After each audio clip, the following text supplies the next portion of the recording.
উদয়পুর বাজার। বাজারটি নওগাঁ জেলার আত্রাই উপজেলার বিশা ইউনিয়নের উদয়পুর নামক গ্রামের দক্ষিণ পাশে আত্রাই নদীর তীরে অবস্থিত। উদয়পুর বাজারের দোকান রয়েছে প্রায় 10টির মতো।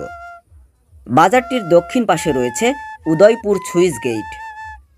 পূর্ব পাশ দিয়ে বয়ে চলে গেছে আত্রাই নদী। অনেকে এই নদীকে গুড় নদী বলে থাকে। এই বাজারে মুদি সামগ্রী এবং ঔষধ পাওয়া যায়। উদয়পুর বাজারের প্রসিদ্ধ খাবার বলতে রয়েছে পেঁয়াজু, ছোলা বুট এবং চা। বাজারটি আত্রাই উপজেলা সদর থেকে প্রায় 9 কিলোমিটার পূর্ব দক্ষিণ দিকে অবস্থিত। আত্রাই উপজেলা সম্পর্কে নতুন নতুন ভিডিও পেতে আমাদের ইউটিউব চ্যানেল আত্রাই উপজেলা সাবস্ক্রাইব করে রাখুন এবং পাশাপাশি ফেসবুক পেজ আত্রাই উপজেলা ফলো দিয়ে রাখুন। ধন্যবাদ।